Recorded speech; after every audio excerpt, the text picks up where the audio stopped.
Hi, I'm Lidia Dinkova, South Florida reporter. I'm sitting here with developer Jeff Greene. Hello, Lydia. How are you?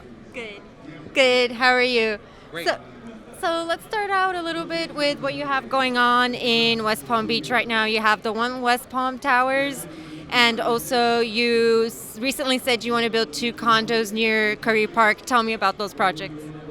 Well, One West Palm has been going on for a while because we kind of paused during the pandemic. We were thinking of going from what it is now, which is one tower is 200,000 feet of Class A office space on the upper floors and 200 luxury hotel rooms on the lower floors. The other is 300,000 feet of luxury residential multifamily. And we were thinking of doing all residential because during the pandemic I kind of panicked. So we stopped, but now we're back to work. We're getting it done, and I think in another 12 months or so it'll be 100% done. Well, there's been a lot said about downtown West Palm becoming "quote unquote" the Wall Street of the South with all the financial firm influx. How do you think that the current economic climate, with the high interest rates, high borrowing costs, and everything else that's going on, including some predictions of a recession, how do you think that's going to impact downtown West Palm and this image it has carved out by now as Wall Street of the South? Well, look, I mean, there's nothing I would rather see than West Palm Beach be the Wall Street of the South. But I think it's a bit of an exaggeration. You know, there's a few companies that have moved there in a small way.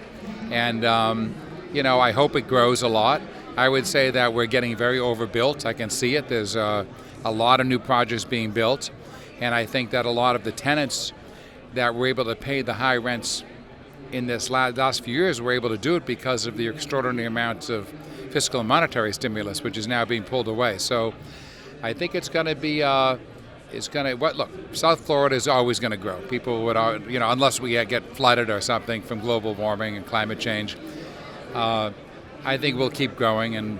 But I don't think that the pace of growth we've seen the last few years is going to continue under any circumstances. And I think we're going to see a slowdown.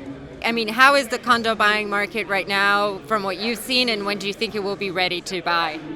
I think the condo market is, it's paralyzed now. I mean, sellers still would like to get the prices or as close to the price they could have gotten when rates were 2.5%, and buyers, want to pay half the price because the mortgage payment is twice as much now. So there's no transactions going on. There will be a big adjustment, and I think there will be. It's going to take some time. But when do I think there'll be recovery in the market? It could be 2 years, it could be 10 years. Who knows?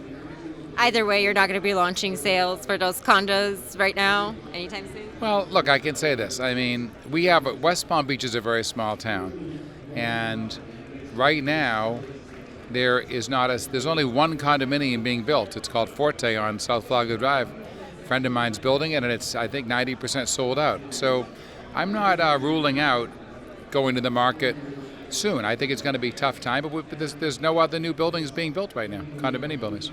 Real estate and asset values are all a function of interest rates. Interest rates are a function of inflation. To me, inflation was only because you had coordinated fiscal and monetary stimulus in every advanced economy in the world at unprecedented levels, which basically caused a lot of inflation. Of course it's going to cause a lot of inflation, a lot of this extra money chasing the same amount of stuff. So, now the punch bowl is gone. They're raising rates quickly, stopping the buying of stopping quantitative easing, go to quantitative tightening instead. So, you could very quickly see this economy go in a very bad tailspin, big recession, and then rates could come down very quickly, and you'd be good for assets and investments again. You talked about what caused this inflationary environment, but do you think that the approach to curb it, meaning the Fed's steady increases of interest rates, was the right way to curb it? Should it have just started increasing interest rates sooner, or could there been other policies taken to curb inflation? Look, I mean, the Fed kept their foot on the pedal way, way, way too long. I mean, this. Look, I'm not the only one. I mean, I've been on CNBC and Fox Business. So is Sam Zell and everyone else saying the Fed was buying $40 billion a month of mortgage-backed securities when you couldn't find a house, you couldn't get lumber to build a house, you couldn't get workers to build your house, you couldn't get land for your house. Why were they? And the biggest business in real estate was flipping houses. That's not a time you stimulate the housing market. So they just got carried away. They went way too far, and the Biden stimulus last round was a total mistake.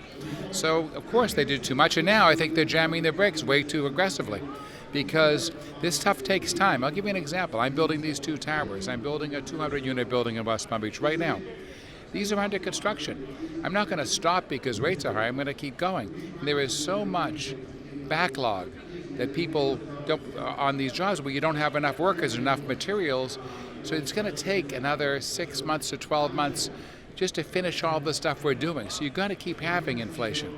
But then when these are all finished, no one's starting any new projects. Then you're going to see this economy is going over a cliff all of a sudden.